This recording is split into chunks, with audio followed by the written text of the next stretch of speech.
padres de familia. Muy buenos días tengan ustedes, niños. ¿Cómo se encuentran? Deseo que se encuentren con excelente salud y con muchas ganas para comenzar con la clase del día de hoy, jueves 7 de octubre del 2021. Me da mucho gusto tenerlos un día más en estas clases a distancia. Espero las explicaciones que te proporcione el día de hoy sean de tu agrado y te ayuden a aprender. El material que tú necesitarás para esta clase será tu guía aplicados, porque en las 3 materias que veremos el día de hoy trabajaremos con tu guía, ¿sale? Por favor, reúne este material, concéntrate y ten todo a la mano para que no te distraigas y pongas atención a las explicaciones. Recuerda que todas las evidencias las estaré esperando en el transcurso del día. Hay que cumplir con ellas y colocar fecha y tu nombre, así como también trabajar limpio, porque todo eso cuenta. Si tienes alguna duda, no te preocupes, puedes contactarme y yo te ayudo de manera individual.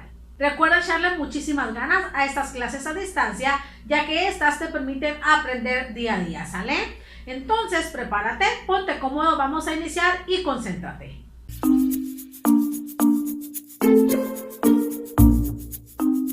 En esta primera actividad trabajaremos con tu materia de geografía con el tema escalas geográficas.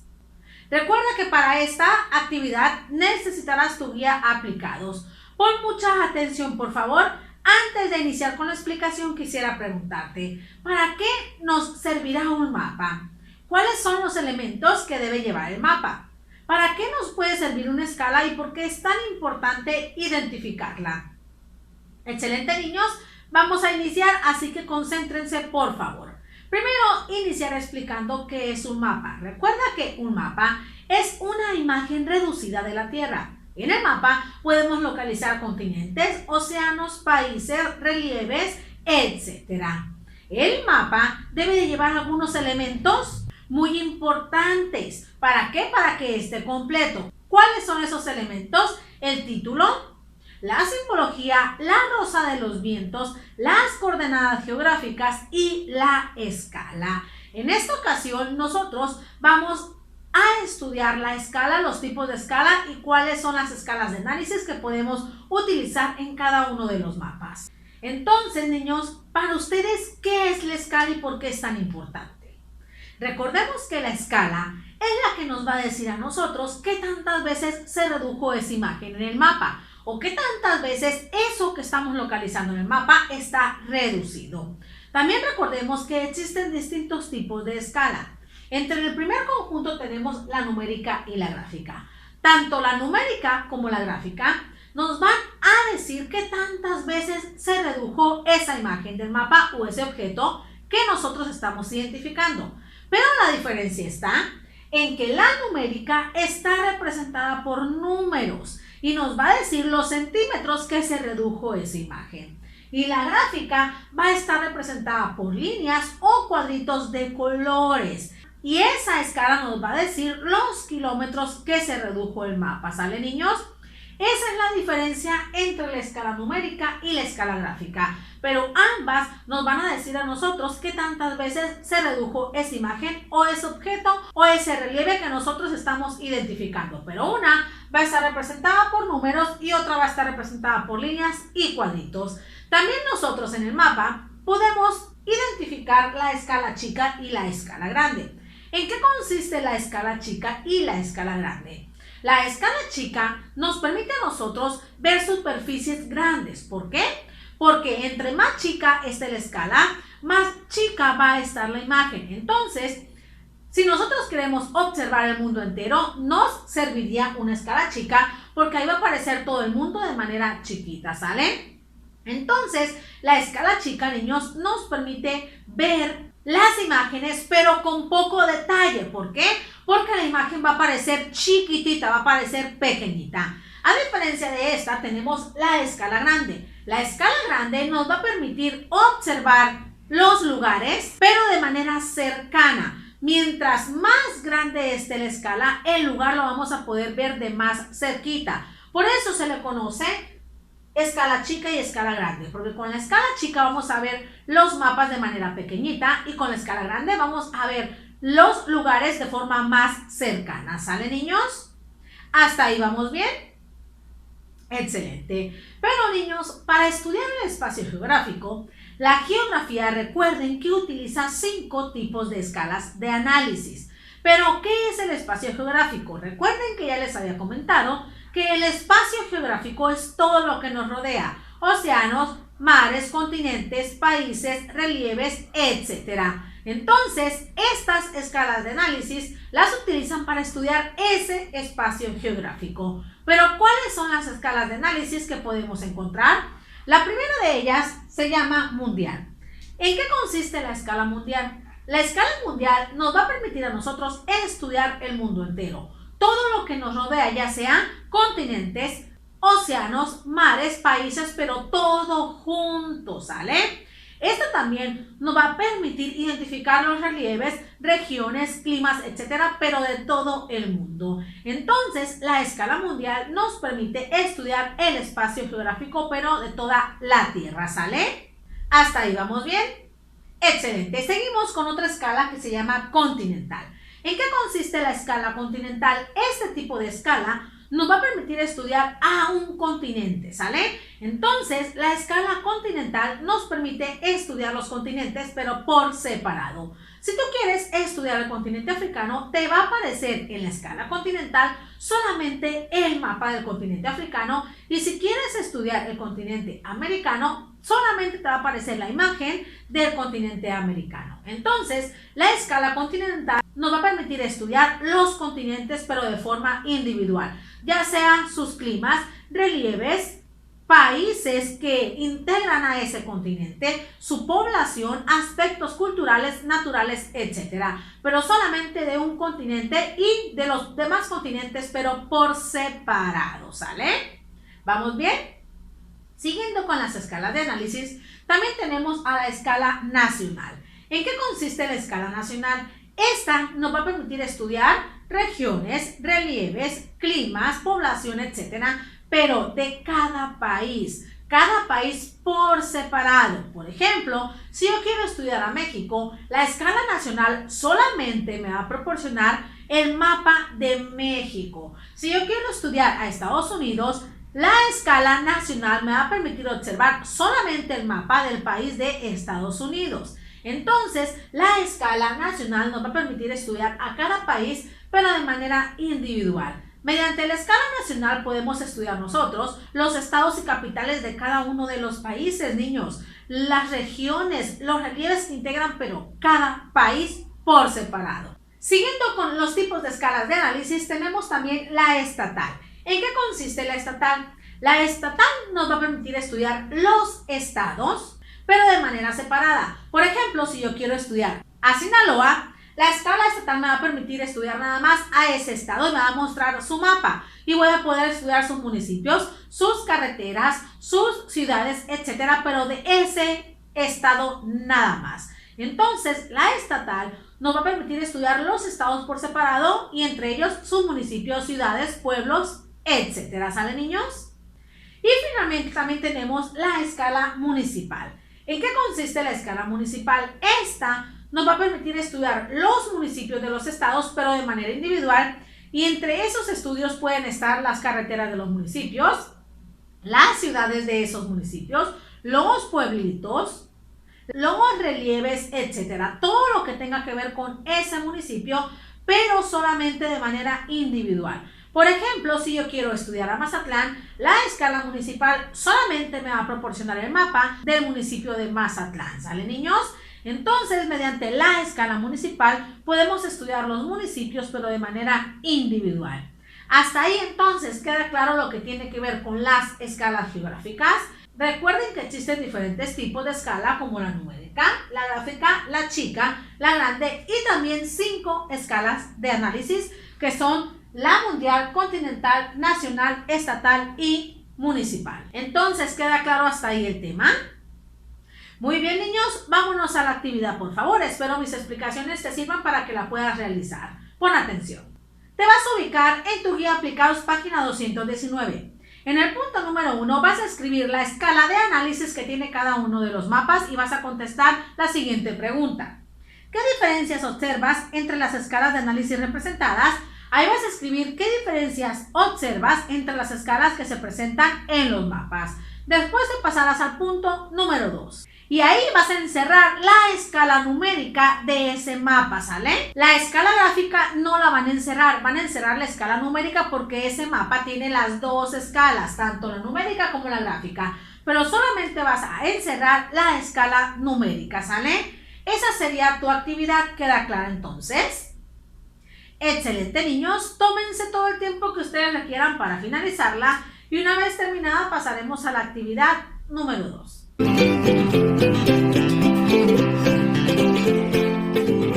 Excelente, niños, vamos por su actividad número 2 en su materia de español con el tema biografía y autobiografía. Para esta actividad ustedes necesitarán su guía aplicados. Por favor, hay que estar atentos y concentrados. Antes de iniciar con la explicación de la clase, quisiera preguntarte, ¿qué palabras utilizas tú para describir a una persona? ¿Qué diferencia hay entre la biografía y la autobiografía? ¿Para qué nos pueden servir estos textos narrativos? Excelente. Pongan atención, por favor, porque vamos a iniciar con la actividad. Tanto la biografía como la autobiografía son textos narrativos. Estos textos narrativos nos ofrecen información sobre aspectos importantes de la vida de una persona o de un personaje muy importante de cada uno de los países. Mientras más detallada esté la biografía y la autobiografía, los lectores, o sea, nosotros las personas que estamos leyendo ese texto, vamos a tener una idea más clara y precisa de las características de ese personaje. Entre estos textos narrativos, como les mencionaba, tenemos la biografía y la autobiografía. Ambos nos van a describir a una persona, ya sea de modo personal o de modo impersonal.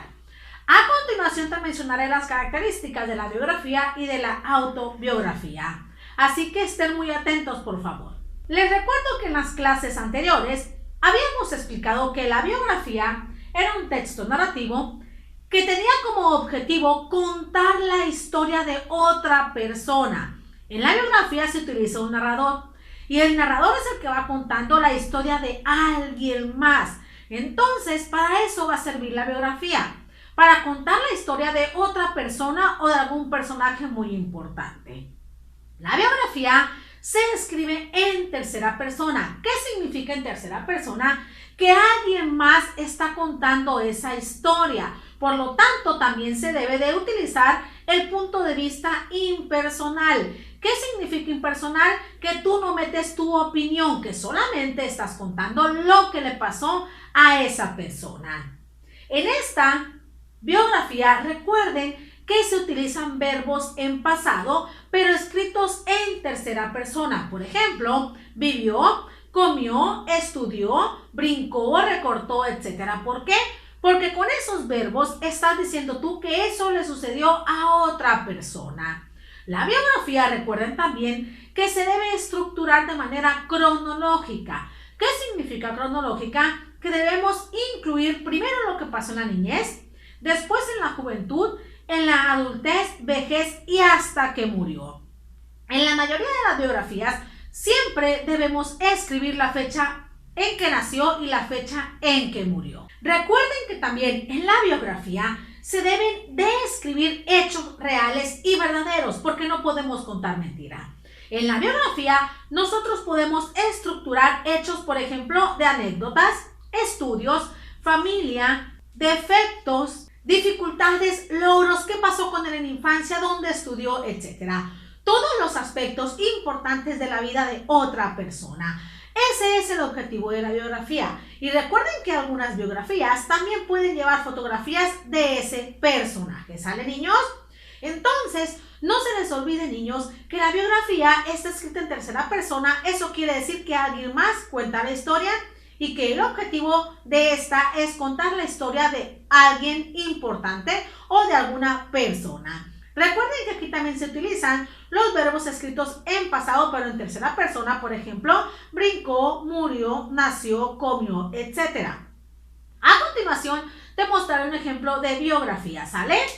Es del escritor Gabriel García Márquez. Dice, nació en Aracataca, Magdalena el 6 de marzo de 1927. Creció como niño único entre sus abuelos maternos y tías, pues sus padres, Gabriel Eligio García y Luisa Márquez, se fueron a vivir al pueblo de Sucre.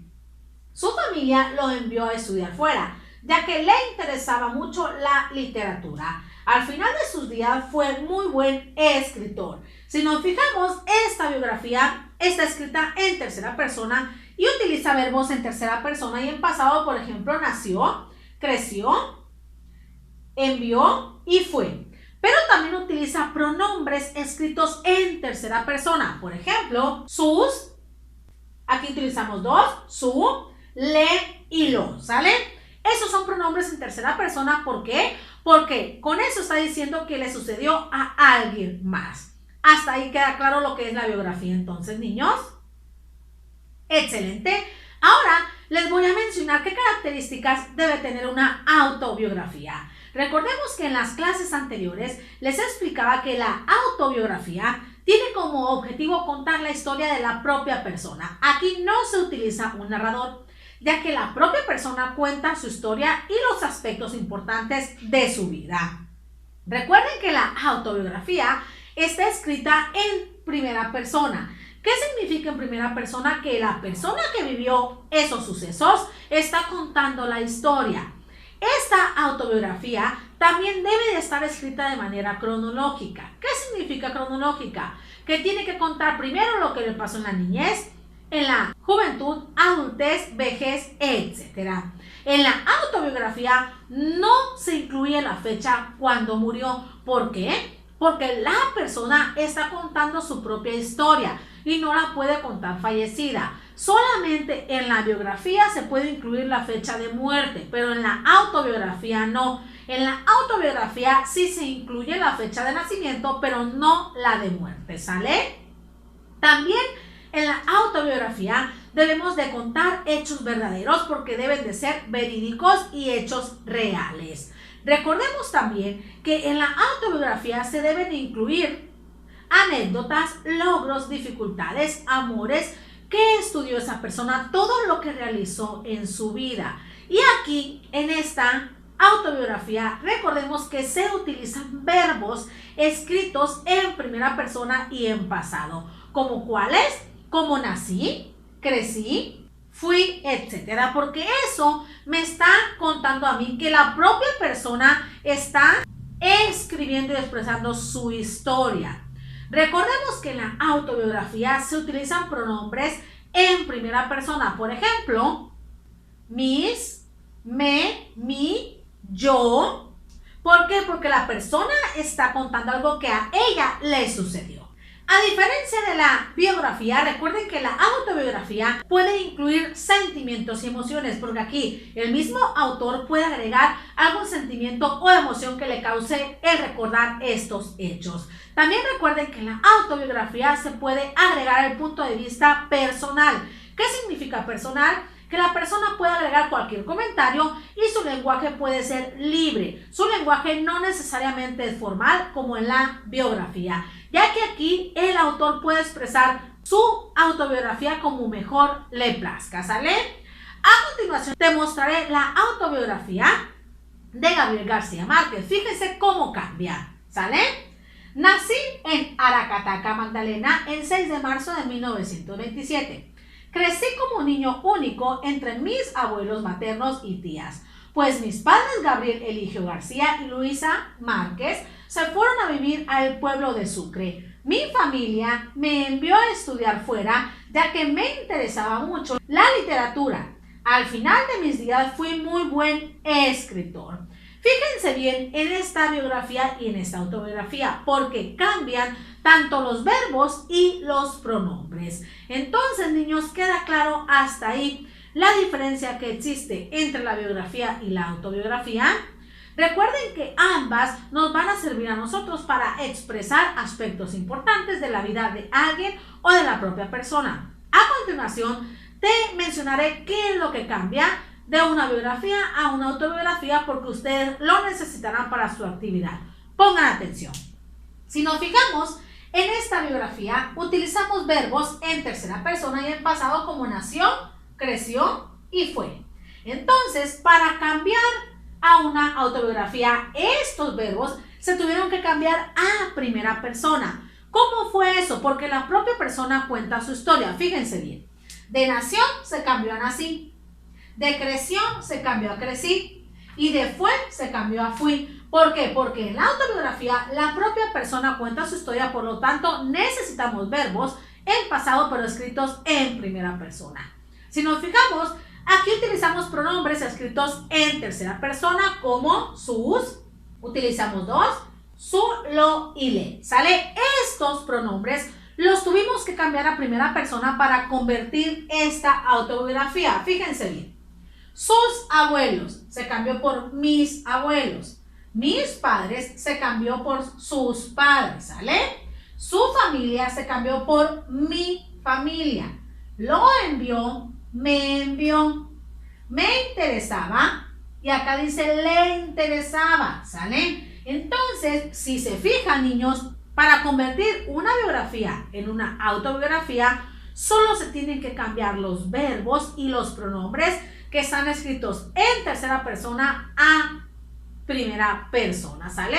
Fíjense bien cómo se modificaron aquí. Solamente se hizo el cambio de tercera persona a primera persona y la autobiografía y la biografía nos proporcionaron la misma información, ¿sale? Obsérvenlas. Entonces, así queda más claro cómo podemos cambiar una biografía a una autobiografía. Excelente, niños. Vámonos a la actividad, por favor.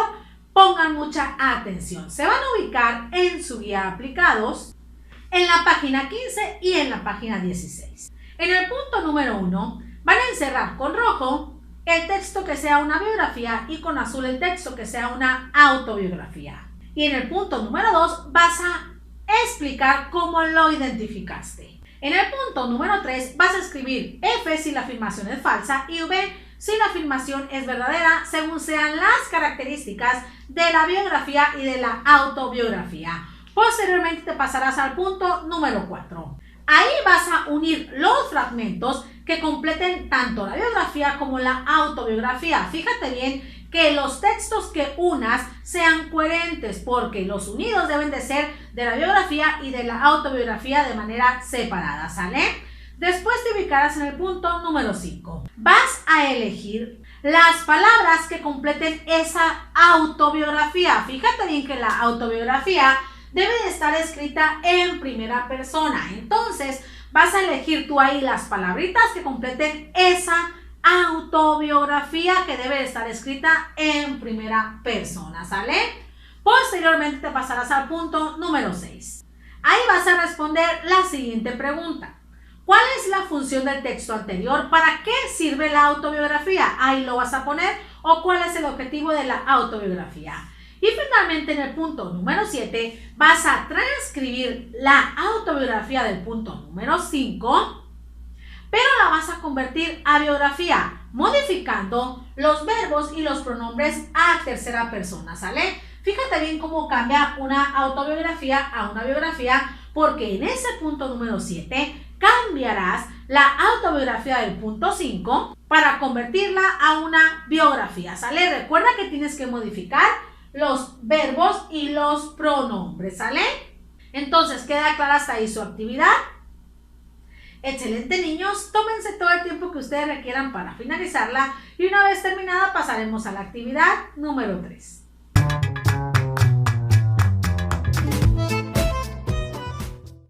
Muy bien, niños, vamos por su última actividad del día de hoy en su materia de matemáticas con el tema escritura, lectura y comparación de números decimales. Recuerden que este tema lo hemos venido repasando durante varias clases, así que concéntrense, por favor. Antes de iniciar con la explicación, quisiera preguntarte, ¿por qué es importante diferenciar los números decimales de los números naturales? ¿Por qué es importante que identifiquemos los números decimales? ¿Los utilizamos en nuestra vida diaria? Excelente, niños, vamos a iniciar con la explicación. Voy a recordarles de nuevo qué es un número decimal. Un número decimal, ya habíamos dicho en clases anteriores, que eran expresiones no enteras. ¿Qué significa eso? Que el número decimal decimal es un número compuesto por una parte entera, un punto decimal y una parte decimal. Recordemos que a este número decimal se le atribuye el nombre dependiendo la ubicación del último número. Recordemos que en la parte entera podemos encontrar las unidades, decenas, centenas, unidades de millar, decenas de millar, etc. Y en las partes decimales podemos encontrar décimos, centésimos, milésimos, 10 milésimos, 100 milésimos, etc. ¿Sale? Recordemos también que el nombre a los números decimales se le da porque la unidad se divide en 10 y tenemos los décimos, la unidad se divide en 100 y tenemos los centésimos, la unidad se divide en 1000 y tenemos los milésimos, y la unidad se divide en 10.000 y tenemos los 10 milésimos. Ustedes se cuestionarán con este tema, ¿para qué nos pueden servir los números decimales? Recuerden que estos números decimales nos pueden servir cuando nos medimos, cuando medimos algo, cuando nos pesamos, cuando nos toman la temperatura y otras cosas más. Por eso es importante que identifiquemos la diferencia que existe con los números naturales y cómo se le da su nombre. Recuerden que estos números decimales se leen y se escriben dependiendo la ubicación del último número de la parte decimal. Pero ustedes se preguntarán, ¿cómo voy a conocer su nombre yo si solamente tengo la cifra? A continuación te mencionaré cómo podemos leer y escribir números naturales. Si a ti te muestran la cifra de este número decimal, ¿cómo le puedes hacer tú para calcular su nombre? Recordemos que debemos tener a la mano una tablita como la siguiente, ya sea escrita, impresa, etc. ¿Por qué? Porque esta tablita nos va a ayudar a nosotros a identificar el nombre y la lectura de ese número de manera más fácil. Lo primero que voy a hacer yo cuando me muestren un número decimal es colocar el punto decimal donde corresponda. Después voy a acomodar la parte entera. Recordemos que la parte entera es la que está antes del punto decimal porque eso nos indica que tenemos una parte entera. Entonces voy a acomodar las unidades, decenas, centenas y unidades de millar, decenas de millar, etc. Cuando ya tengo acomodado el punto y la parte entera, ahora sí vamos a acomodar la parte decimal. Recordemos que la parte decimal se acomoda así tal cual como se encuentra, ¿sale? Vamos a empezar del primer número hasta el último. Cuando yo ya tengo acomodado mi número decimal en la tablita, ahora sí paso a escribir su nombre. Recordemos que primero vamos a colocar las partes enteras y al final la parte decimal. Recordemos que primero debemos identificar el número que se encuentra en la parte entera. ¿Qué número es este, niños? 1963. Cuando ya identifico el número de la parte entera, lo voy a escribir, ¿sale? 1963. Y cuando ya termino de escribir el número, tengo que colocar la palabra enteros, porque eso nos indica que los 1963 son enteros. Si ustedes no colocan la palabra enteros, está el número de manera equivocada, ¿sale? Cuando ya identificamos la parte entera, ahora sí, vamos a la parte decimal. Vamos a identificar primero el número que tenemos en la parte decimal. ¿Qué número es este? 321, ¿sale? Ahora sí, cuando ya tengo el número escrito, ahora sí le voy a dar su nombre. Recordemos que este se da dependiendo a dónde se ubique el último número. El último número de 321, ¿en qué casilla se ubica? En los 10 milésimos. Entonces, la terminación de este número debe de ser 10 milésimos. ¿Por qué? Porque el último numerito, que es 321, cae hasta los 10 milésimos. Entonces, este número que tengo yo aquí se lee de la siguiente manera: 1963 enteros, 321 10 milésimos. ¿Por qué 10 milésimos? Porque el último numerito se ubica en la última casilla, que se llama 10 milésimos, ¿sale?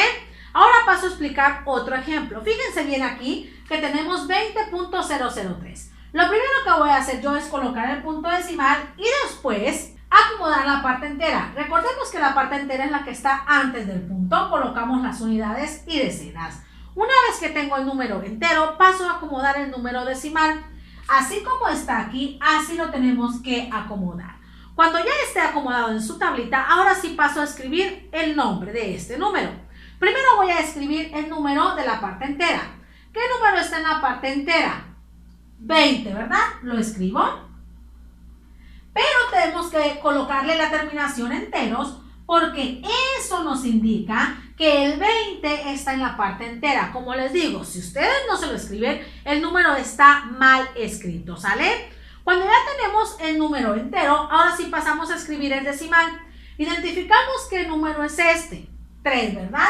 Lo escribo y al final le doy la terminación dependiendo de la casilla donde se ubica el último número. Vamos a checar el número y en qué casilla se ubica, en los milésimos. Quiere decir que la terminación de este número es milésimos. Entonces, este número 20.003 se lee de la siguiente manera: 20 enteros, 3 milésimos. ¿Por qué?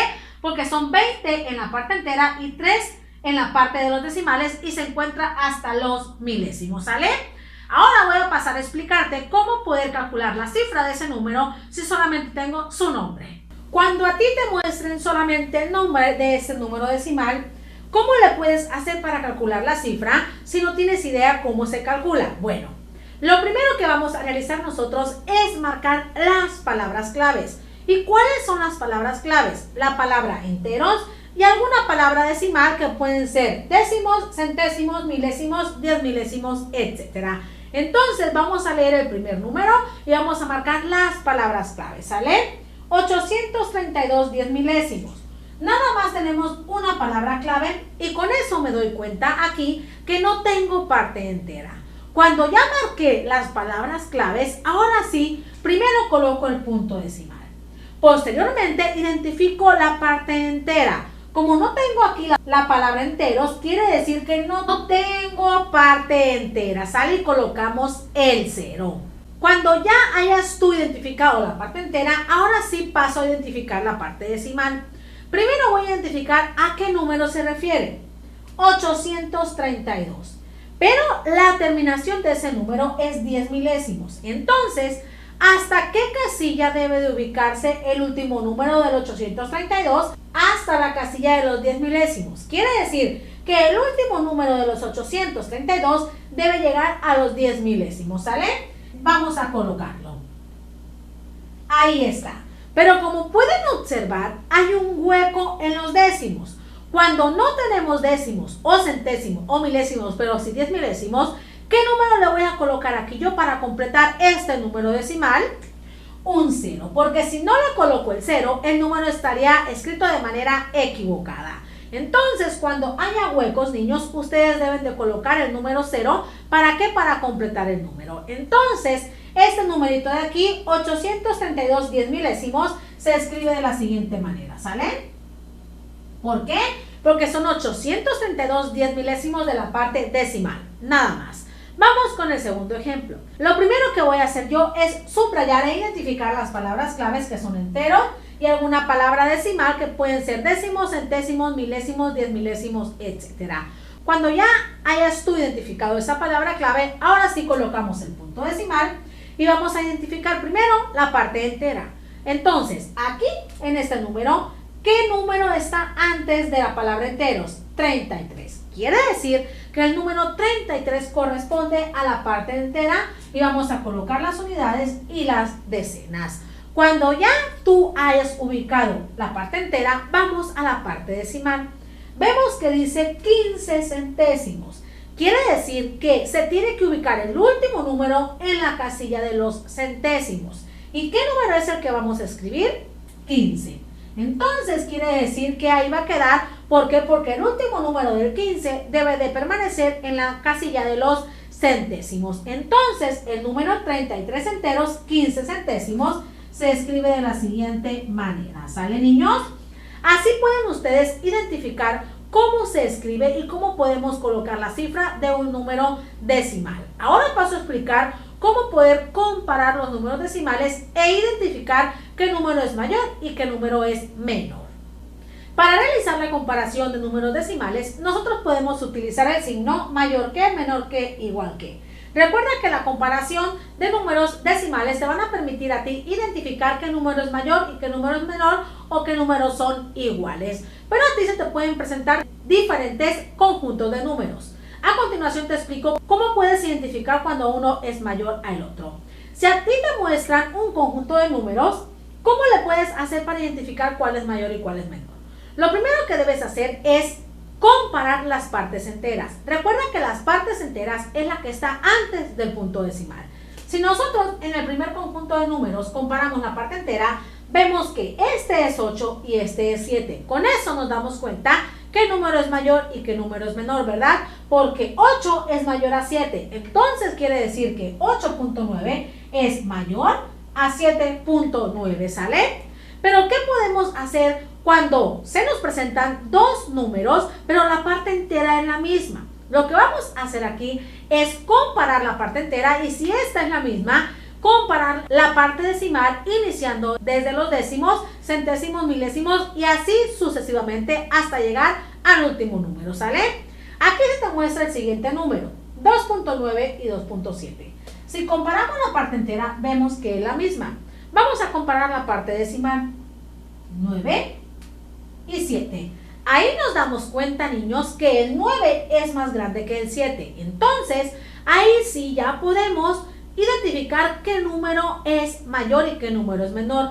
Quiere decir que 2.9 es mayor a 2.7. Pero, ¿qué sucede cuando se nos presentan dos números y un número tiene más cantidad de cifras que otro? Y aún no podemos identificar cuál es más grande y cuál es más pequeño. Lo primero que debes hacer tú es igualar las cantidades en las cifras. Por ejemplo, aquí te presento 4.5 y 4.45.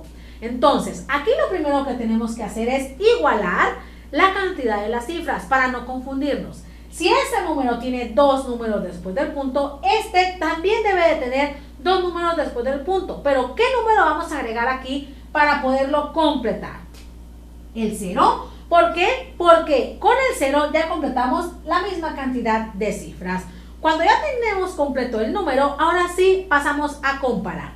Primero comparamos la parte entera y vemos que es la misma. Posteriormente la parte decimal, aquí es 5 y aquí es 4. Con eso nos podemos dar cuenta que 4.5 es mayor a 4.45. Si te fijas, las cantidades de cifras no importan. Lo que importan son la ubicación de estos números. Entonces, como les decía, el 4.5 es igual a 4.50 y 4.500. Ustedes pueden igualar la cantidad de cifras agregando los ceros que hagan falta. Te muestro un último ejemplo. Aquí tenemos 9.320 y 9.32.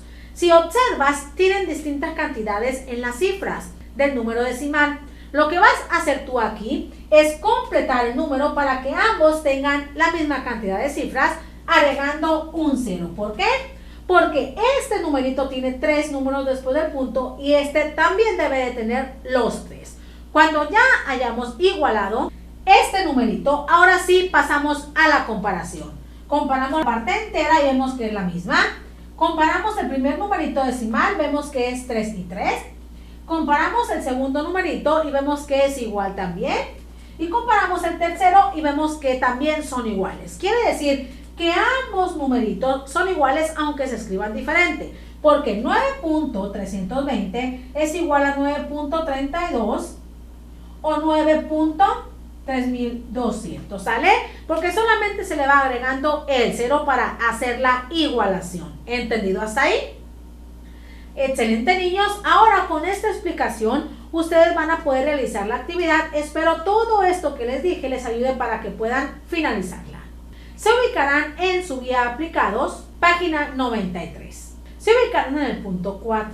Ahí van a marcar el número mayor de cada uno de los incisos. Del A van a tachar el mayor, del B van a tachar el mayor y así sucesivamente. Posteriormente se pasarán al punto número 5. Van a colorear los números que formen un número menor al que les están pidiendo en el inciso A, ¿sale? Chéquense bien. Y en el punto B van a marcar los círculos que formen un número mayor al numerito decimal que ahí les están mostrando. Posteriormente se ubicarán en el punto número 6.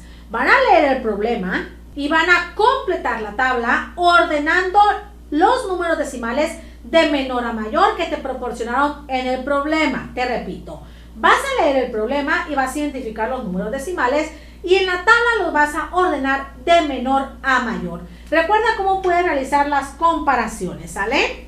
¿Queda entendido entonces hasta ahí tu actividad? Excelente, niños. Tómense todo el tiempo que ustedes requieran para finalizarla. Bien, niños, han llegado al final de su clase. Me dio mucho gusto estar un día más con ustedes. Espero todas estas explicaciones te sirvan para que puedas aprender. Te mando un fuerte abrazo y un beso. Cuídate mucho, por favor, para regresar pronto de manera presencial. Y recuerda que espero las evidencias en el transcurso del día. Espero verte en la clase de mañana. ¿Sale? Bye.